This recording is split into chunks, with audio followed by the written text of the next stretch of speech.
madrastra y las feas hermanastras. Y la Cenicienta sigue fregando los suelos y obedeciendo a regañadientes la tiranía de su madrastra. Y ahora estamos donde nos han llevado. Ya tenemos los estatutos de las comunidades de las masas de agua, están aprobados por los usuarios y están depositados en la Confederación hasta que nos contesten, y una vez que nos hayan contestado, poder elegir a los representantes de los regantes, de los industriales y de los abastecimientos. Si quieren un modelo de las masas, vamos a hacer unas comunidades de regantes fuertes, unidas, sólidas, pero vamos a contar con la colaboración de las comunidades de regantes actuales, con los ayuntamientos y con las industrias. Y a ver si esta vez nos dejan hacer nuestros propios planes de actuación y una gestión correcta del agua para conservar el acuífero sin menoscabo de una agricultura sostenible. Y también nos dejan de completar la instalación de caudalímetros en todos los pozos y resolver la problemática de las explotaciones prioritarias y, por fin, consolidar los regadíos existentes y poner en marcha el intercambio de derechos entre particulares. En realidad, todas estas medidas son las que venimos pidiendo ya hace mucho tiempo las comunidades regantes actuales, sin necesidad de convertirnos ni en ranas ni en príncipes. Pero no quiero terminar sin hacernos una autocrítica también las comunidades regantes. Tenemos que dejar de ser asustadizos y ejercer de verdad el poder que representamos. Y para ello, los que llevamos una eternidad al frente de estos colectivos, ya es hora de retirarse, de dar paso a gente nueva, con ilusiones renovadas, con ganas de lucha, sin amigos en las administraciones, con empatía y compromiso con los usuarios y principalmente comprometidos con nuestra gallina de los huevos de oro, que es el acuífero 23. Ahora mismo puedo decir que se están cometiendo un montón de tropelías en el acuífero 23 y primordialmente también contra los derechos históricos de los regantes. El único control que existe actualmente es el que estamos haciendo las comunidades de regantes con la colaboración de muchos usuarios que están concienciados y que se responsabilizan no solo ante el presente, sino también en el futuro de esta zona, que como todos sabemos, sin agua no podemos subsistir. Esta es la situación y quería decírosla. Y necesitamos interlocutores dialogantes, creo que también ha quedado claro en esta jornada. Pero tienen que estar instruidos y tienen que ser reflexivos, lo que hoy no tenemos. Y un pacto nacional, como ha dicho el director general, con el que estamos de acuerdo, tiene que empezar por las propias confederaciones hidrográficas. Pero también no olvidemos que tiene que ser con la participación activa de todos los usuarios. Perdonadme, pero es que tenía que deciros esto. Muchas gracias. Juan, tienes la palabra. A mí me ha resultado muy interesante. Yo también llevo 2 siglos dentro de la comunidad y aunque seguimos hablando de lo mismo después de tantos años, pero es cierto que cuando hay ponencias interesantes como las de hoy, siempre aprendes algo o por lo menos te hace alguna llamada para que te puedas preocupar de los temas de futuro. Haría 4 o 5 cuestiones muy rápidas. Nombraría pues, en la intervención de Envid, cuando hablaba de la constitución de la comunidad de usuarios y de los planes de gestión, yo quería preguntarle si él considera que los expedientes en trámite pueden entrar a formar parte de la comunidad de usuarios o solo tienen que ser los expedientes que tengan una inscripción definitiva. En cuanto a las consecuencias de todo lo que está pasando a lo largo de los años, yo he hecho siempre de menos en todas estas jornadas el que no se hable para nada y no se ponga en cuestión los números que se barajan por las diferentes administraciones y los diferentes planes. Se me hace muy difícil de creer que estemos hablando o barajando números principalmente de los recursos disponibles y los recursos renovables que coinciden y que se siguen repitiendo desde hace 50 años. Yo creo que la vida ha evolucionado mucho, las técnicas y por lo tanto estoy convencido de que no puede ser que hace 50 años los que definieron los recursos renovables estuvieran acertados para que no hayan tenido que sufrir ninguna variación a lo largo de los tiempos. Yo lo que creo es que se ha hecho mucho corta y pega a lo largo de todos estos años, y que eso que se dice de que es el acuífero más estudiado no es cierto. Es el acuífero más manido y más tal, pero que aquí no se ha aportado datos nuevos a lo largo de los últimos 50 años.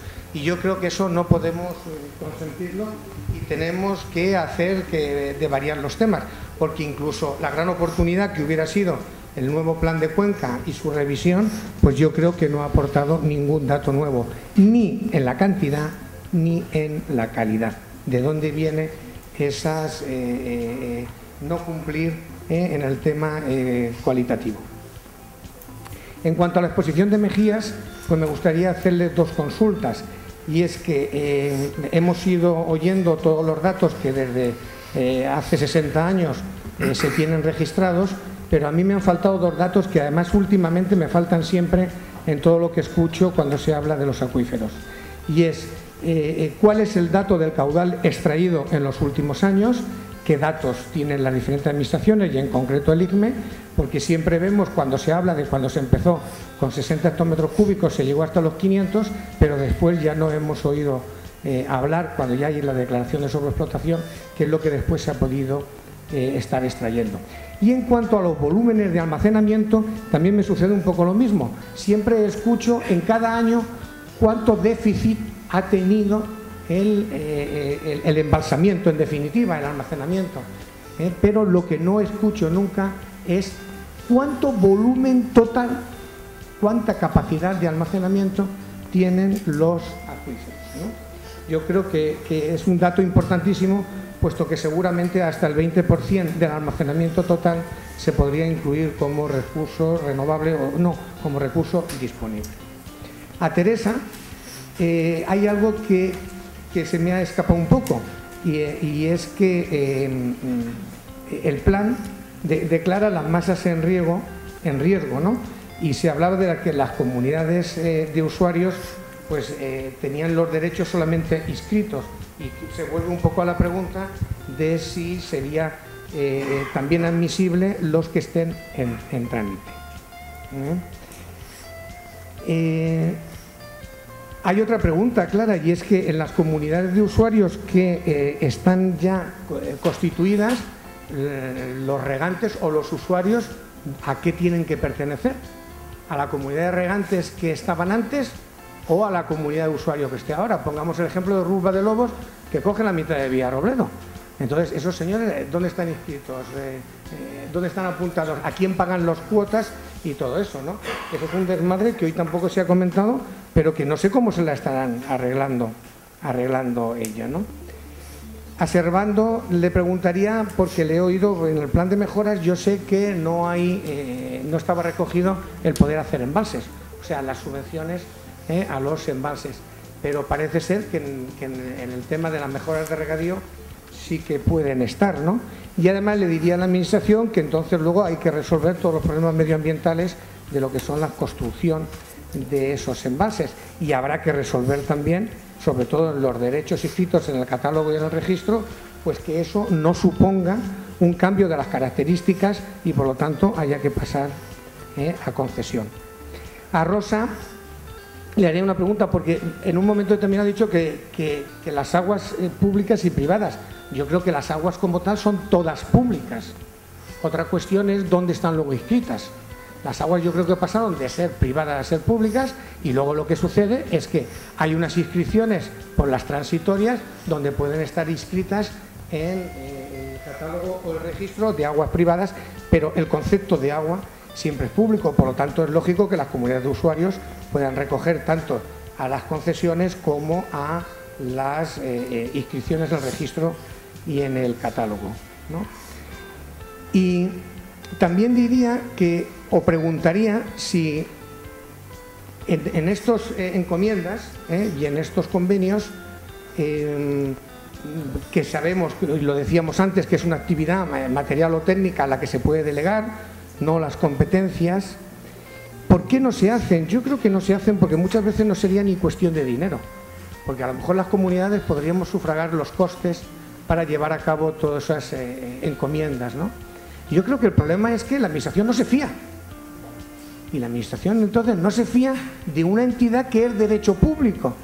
Y entonces yo haría la pregunta, ¿las comunidades de regantes, sus integrantes, sus presidentes, sus técnicos, sus tal, podrían tener la calidad de autoridad como sucede con los funcionarios que representan a la administración?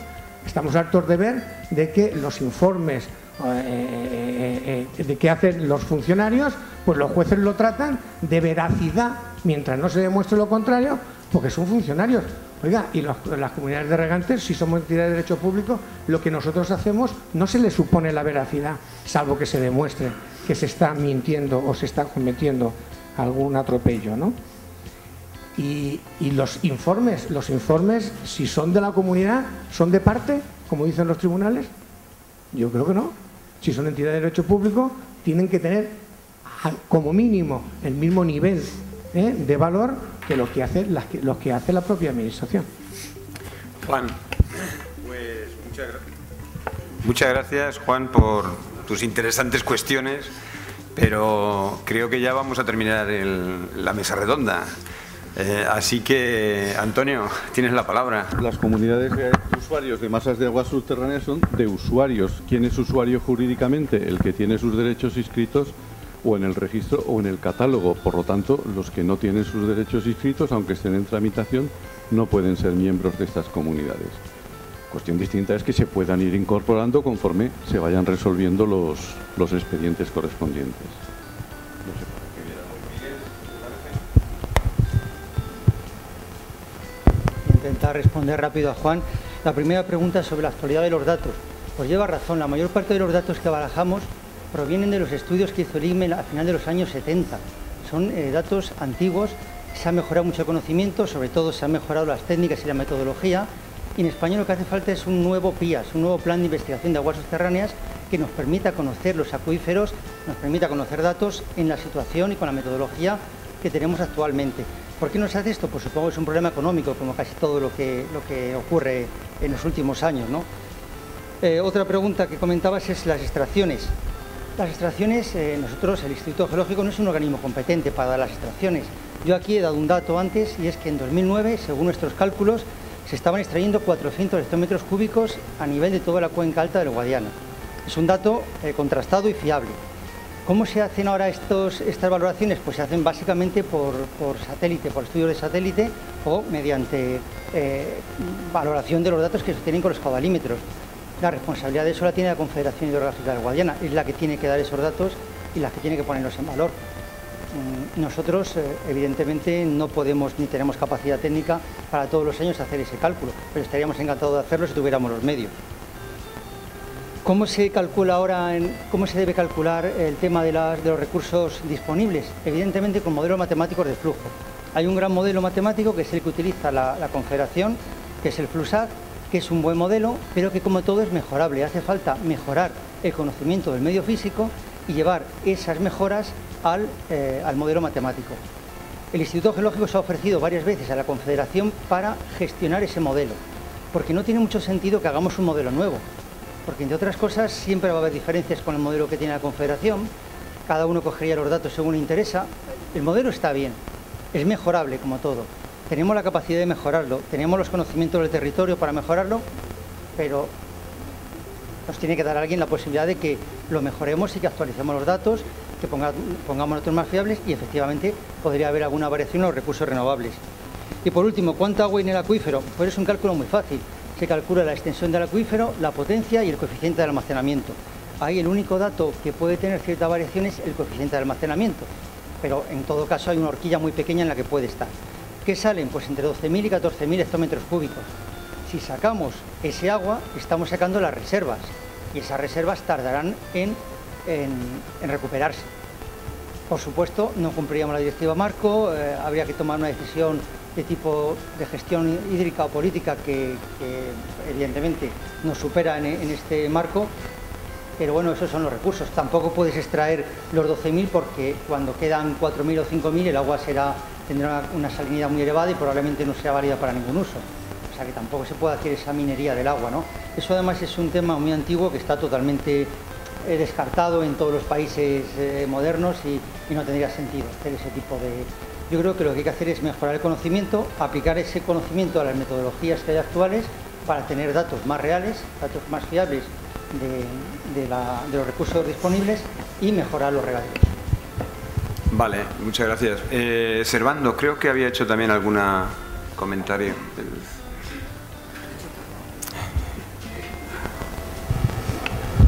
Sí.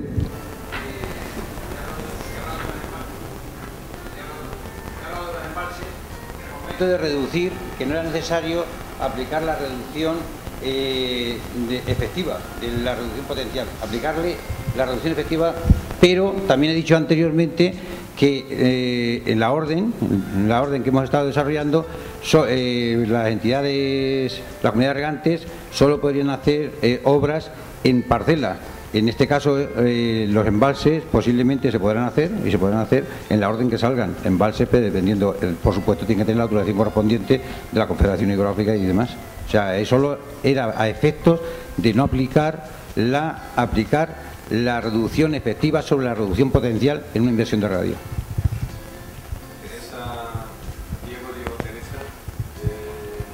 Las comunidades regantes, las constituidas, ¿valen, no valen? Digamos, las nuevas, ¿cómo quedamos? La pregunta para mí, ¿cuál es? Es que yo creo que la misma que me había hecho a mí es la que ha contestado en BID, pero si me la repites...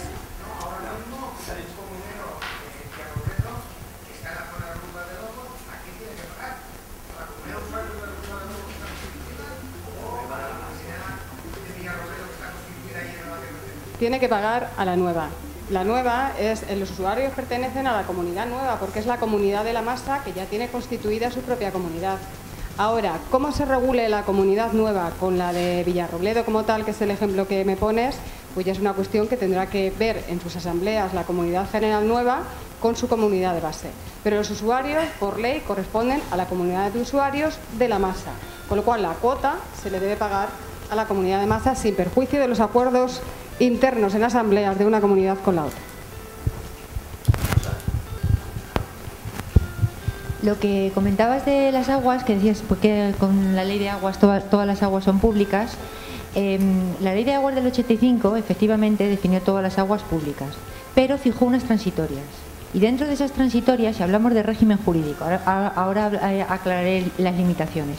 Dentro de ese régimen jurídico, en las transitorias, el legislador no fue valiente y entonces definió unas transitorias, unas que eran y que son aprovechamientos de aguas temporales, que son lo que todos llamamos en el registro sección C, y luego las aguas privadas, que son las aguas de catálogo.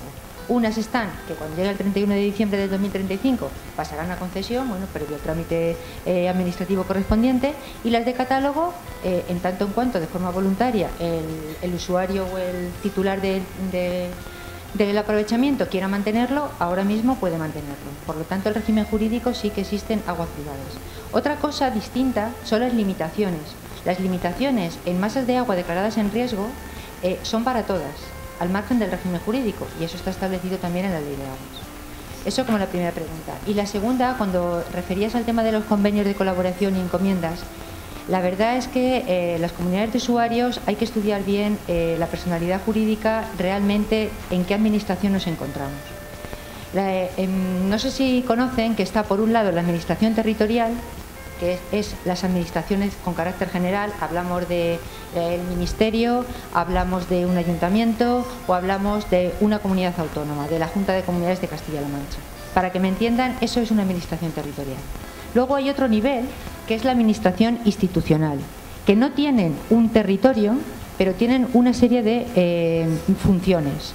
Y hay muchísimos organismos institucionales. Para poner un ejemplo, están los organismos autónomos, los organismos públicos, dentro de los organismos públicos los organismos autónomos y las entidades públicas. Y luego además, dentro del sector público, ya sea local, autonómico o estatal, hay una serie de instituciones o de entes descentralizados que todos tienen algo común, y es que el patrimonio, ya sea que funcione en régimen público o privado, es público, ¿vale? Esa es la administración institucional, lo estoy explicando muy rápido. Pero es que luego está una tercera, que son las corporaciones de derecho público. Las corporaciones de derecho público no solamente son las comunidades de usuarios, también están, por ejemplo, las cámaras de comercio o los colegios profesionales. Y realmente son público-privadas. Son asociaciones privadas con potestades administrativas. Las potestades administrativas dependen del tipo de corporación de derecho público que sea. En este caso, las comunidades de usuarios tienen una serie de facultades en función del tipo de comunidad, ¿de acuerdo? Y de acuerdo a la propia ley de aguas y al reglamento. Entonces, realmente no es administración territorial ni institucional, y de hecho su personal no son funcionarios, sino que es personal laboral y se rigen por el derecho ordinario, privado. Entonces, esa es la diferencia. Pero sí es cierto que en el tema de los convenios y encomiendas, la verdad es que falta confianza y también voluntad política. Hola, buenos días. A mí me ha generado una cierta inquietud unas palabras que ha dicho Teresa sobre la posible renovación de nuestros derechos en el 2035. Entonces, me gustaría ver si los puede aclarar un poco más, puesto que con este plan hidrológico entiendo que si está sobreexplotado el acuífero puede ser que la Confederación pueda poner reparos en la renovación de nuestras concesiones. ¿O lo he entendido yo mal? A ver, yo lo que he querido transmitir es que en las concesiones que están otorgadas, en lo que son concesiones actualmente, cuando llegan a su fin, ahora mismo, por la planificación hidrológica actual, la Confederación lo que dice es que son incompatibles con esa planificación si afectan a una masa que está declarada en riesgo. Con lo cual, esas concesiones, si llegan a su fin, solamente hay una forma de salvarlas: recurrir en los tribunales, porque infringen todo lo que hemos dicho de consolidación de regadío existente y de planificación hidrológica. Eso para las que están, para las concesiones como tal. Las que están inscritas en la sección C y acaban en el año 2035, pues de aquí al 2035 pueden pasar muchísimas cosas. Pero en principio, como son aprovechamientos temporales privados y todo lo que hace la Administración es premiar aquello que se convierte en público, pues habrá que esperar. No puedo comprometerme a decirte nada fijo porque de aquí al 2035 no sé lo que va a pasar. En ese sentido quería hacer un comentario, y además aprovechando sobre todo que está el profesor Enric, veamos. Si no recuerdo mal la historia, porque cuando yo empecé a oír hablar de lo de aguas privadas, aguas públicas, fueron con todos aquellos debates que estábamos teniendo en Toledo cuando empezamos a hablar del plan especial. Y precisamente en aquel entonces, cuando decíamos con la ley hemos topado, era como con la Iglesia hemos topado. O sea, aquello parecía que no había manera de cambiarlo. Y gracias al profesor Envid, él recuerda una frase que dijo: una ley se cambia con otra ley. Y efectivamente cambiamos la ley. ¿Precisamente para qué? Para evitar todo el problema que teníamos con las aguas privadas. Porque si la Administración lo hubiese hecho bien, cualquier modificación que se hubiese llevado a cabo en un uso de aguas privadas, automáticamente debería pasar a concesión o perderse el derecho de esas aguas privadas. Precisamente para darle una mayor flexibilidad al uso del agua, que el agricultor pudiese hacer un pozo nuevo, que el agricultor pudiese llevar esos derechos a otra finca, que el agricultor en definitiva tuviese una mayor libertad de uso de ese agua, es por lo que se promulgó y sobre todo se propuso, y especialmente desde las propias comunidades regantes, lo que se quiso es llevar al agricultor ese mensaje de que lo más conveniente y lo más favorable era pasar las aguas privadas a concesión. Evidentemente, el régimen concesional, no en el Guadiana, en toda, desde la ley de agua, te lleva esos derechos de aguas concesionales al 2035. Ahora bien, yo no entiendo que vaya a haber ninguna administración que en el 2035 diga usted ya se ha quedado sin agua, porque vamos, sería absurdo, no tendría sentido alguno. No obstante, aquí está, hombre, yo creo que eso daría lugar no a la revolución sino a la guerra mundial, ¿no? No lo veo por ahí. Insisto, yo creo que eso en su momento se negoció y nos llevó un largo proceso con el Ministerio, con la modificación de la ley, con la Confederación y con las comunidades de regantes como principales interesados, para que tuviésemos todos claro que lo que teníamos aquí que implantar era el régimen concesional y olvidarnos de las aguas privadas. Repito, yo no tengo nada más que decir, no soy lego en la materia, solamente lo defendí desde un punto de vista práctico en base a la problemática que aquí había con las aguas privadas, y ahora yo le cedería o le pasaría la palabra al profesor Envid, que él nos aclare si le parece algo más. Sabes, Enrique, lo que me gustaría llegar al 2035 con la cabeza funcionando para ver qué sucede en ese momento, pero eso igual se me escapa a mis deseos. Bueno, el 2035, o lo que se ha dicho aquí de estas concesiones a 25 años, que ahora están en los expedientes de concesión, pues yo diría, dependerá, vaya usted a saber, de cómo esté el acuífero. Quiero decir, si se respetan los caudales que en este momento se fijan, como los 200 hectómetros cúbicos, o se respetan o pasan poco, pues no habrá problemas. Si hay una indisciplina generalizada, si uno saca lo que quiere, si la Confederación no controla, pues puede pasar cualquier cosa. Porque aquí hay un protagonista que no se olviden de él nunca, que está en Bruselas, a 2.000 o 3.000 kilómetros, y ese sí que vigila, y a ese sí que no le votan, como aquí se vota a los de la Confederación, indirectamente quiero decir, o a los de la comunidad autónoma. Y ese hay que contar siempre con él, porque además es que el dinero para muchas actuaciones viene de ahí también, y cada vez viene más de allí y no de otros lugares. Entonces yo diría, es conveniente que cuando lleguen al 2035, pues sea lo más normal y lo más natural pues otorgar concesiones por los caudales en este momento existentes. Pero como el acuífero llegue en ese momento, como lo ha estado en el 96, como lo estaba en el 2008, eso no sucederá. Por concluir, pero es porque al final, y esto es que yo quiero que quede claro, porque una cosa es la teoría y otra es la realidad, que es lo que espachurramos, y ya lo llevamos diciendo. Si no se han ido, entre las personas de la audiencia, de los que tenemos aquí, tenemos 3 clientes con sus viñas puestas, funcionando, y que les han dicho el año que viene nos riegas, ¿vale? Y que tienen una concesión, y eso es una realidad. Es una barbaridad jurídica, y entiendo que como otras muchas cosas, pues a Confederación los juzgados le darán, si se hace bien. Pero además lo han hecho con una inquina y, si se me permite, con una mala leche que no te puedes imaginar. Es decir, está hecho con inquina.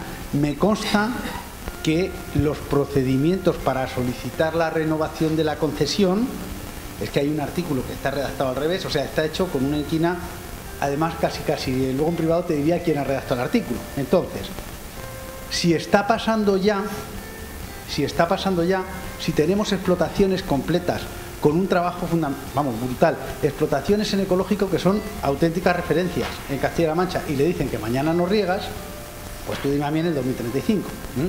Entonces, lo que tú piensas, y con un criterio razonable, pues nuestro criterio es que, salvo que te lleven con una pica, aquí no se sale nadie de aguas privadas, porque es que en el momento que te has pasado a concesión estás en sus manos sin poder solicitar indemnización alguna. Modificará la ley, lo acabarán modificando, pero tú lo hacías con una voluntad, pero los tiempos cambian y las cuestiones evolucionan. Entonces, para nosotros es tremendamente complicado. Siempre les recomendamos a los clientes que de ninguna manera se pasen, si pueden evitarlo, porque es que no es fácil, no te lo ponen fácil, porque cualquier modificación que quieres hacer en tu título en el pozo, aunque sea moverlo 1 metro, te obligan a irte a concesión. O sea, es que no te dejan moverte. Es una barbaridad, pero es así. El objetivo, pues ya te digo, tenemos personas aquí que están tremendamente afectadas, porque además es una barbaridad, porque diferente es que tú, en una masa declarada sobreexplotada, no te dejen hacer nuevas captaciones. Pero caramba, si tú tienes tu recurso hídrico y tú lo tienes conservado, es que ellos no pueden decirte que no. Pues te garantizo que nos dicen que no. No, eso es una realidad. Entonces, por eso te digo que una cosa es la teoría y otra es lo que se vive aquí, el día a día que se vive. Entonces, las concesiones me dan un miedo tremendo, porque te puedes encontrar, pero no en el 2035, te lo vas a encontrar, y ojalá y me equivoque ya mismo, te vas a encontrar que las concesiones es que nos van a bajar a 1000 metros cúbicos. Te vas a encontrar unas reducciones sistemáticas, todo eso por no hacer las cosas bien. Porque una reflexión que yo quería hacer para terminar, que es tardísimo, pero bueno, a ver, nosotros asesoramos un montón de explotaciones agrícolas, grandes, medianas y pequeñas. Esas explotaciones agrícolas están aportando un valor a toda la zona impresionante. La cadena de valor se ha incrementado muchísimo. Los leñosos que se están plantando, que se están instalando, son generadores de un montón de mano de obra, de un montón de trabajo. Además, la modernización de los viñedos están haciendo que haya muchos viñedos más tempranos que necesitan mucho menos recursos hídricos. Todos en la cadena de valor funcionan. Cuando funcionan, los técnicos funcionan, los agricultores funcionan, todo el sistema funciona, menos la administración. Tócate las narices, Es que realmente es así, o una parte de la administración, porque hay otra parte de la administración que subvenciona, apoya y todo lo demás, pero hay una parte de la administración que no quiere resolver nada. No sabemos a qué se obedece, pero estamos donde estábamos. La otra jornada, con 2 años de diferencia, comencé diciendo, decíamos ayer, porque estábamos donde habíamos empezado la anterior, ¿no? Pues en definitiva estamos donde estamos. Entonces, ¿qué es lo que tenemos que hacer desde mi punto de vista? Que yo lo llevo defendiendo en todos sitios. Yo creo que al agricultor le falta unión, al agricultor le falta peso, porque además las comunidades ellos se han ocupado de debilitar tremendamente las comunidades, se han ocupado de que las comunidades sean prácticamente irrelevantes, como decía Teresa. ¿Por qué? Porque de una u otra manera, con un peso específico, no puede ser que seamos famosos por las contiendas que tenemos. Igual al despacho le viene muy bien porque vende muchos pleitos, pero es que creo que ese no es el camino. No puede ser la inseguridad absoluta de que no sabes qué hacer o qué no hacer. No puede ser que tú tengas una superficie mayor, que puedas poner un leñoso con un consumo de 500 metros cúbicos. Ahora es que como estoy haciendo agricultor, pues entiendo mucho de pistachos, ¿no? Pues no puede ser que no te dejen desdoblar y tener unas hectáreas productivas. Y no puede ser que nadie solucione nada. Esto lo llevo diciendo los últimos 3 años en diferentes foros. Directamente a Confederación, indirectamente. Se lo he dicho, o lo he dicho en todas las administraciones que creo que debería decirse. Sin embargo, nadie hace nada. Entonces, ¿qué es lo que deberíamos transmitir? Pues que alguien haga algo. Y hay una cuestión más. ¿A qué estamos dando pie? Y esto ya le toca a los regantes. Como no hay ni orden ni control, pues también hay mucho regante desaprensivo. Si es que no es un problema, quizá no sea tanto un problema de cantidad de agua, sino de cómo se administra.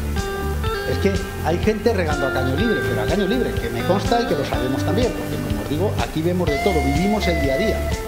Vivimos el día a día. Hay gente que dice que son los contadores, ¿para qué? Es que no, realmente. ¿Y por qué hemos optado? Pues para no hacer ruido no nos metemos con nadie. Eso es una barbaridad, eso es una aberración. Y lo digo también porque alguno de nosotros posiblemente esté regando a caño libre. Eso es pan para hoy y hambre para mañana, ese no es el camino. Y luego además, si somos viticultores, es una castaña, porque es que nunca vamos a hacer uva de calidad. Entonces, cuando todos los miembros de la cadena de valor, las cooperativas están empezando a primar la calidad de la uva, están determinando diferentes criterios, están haciendo un montón de cuestiones que nos harían que nuestros cultivos sean mucho más sostenibles si tuviéramos una buena organización. Entonces yo creo que aquí está trabajando todo el mundo menos la administración, que debería trabajar. Es curioso, ¿no? Pero en la cadena de valor yo creo que está todo el mundo trabajando menos la administración correspondiente. Con eso ya termina mi reflexión. Terminamos la jornada. ¿Hay alguna pregunta más? Porque estamos cansadísimos. Muy bien. ¿La terminamos? Yo creo que sí. Muchísimas gracias a todos y espero que tengamos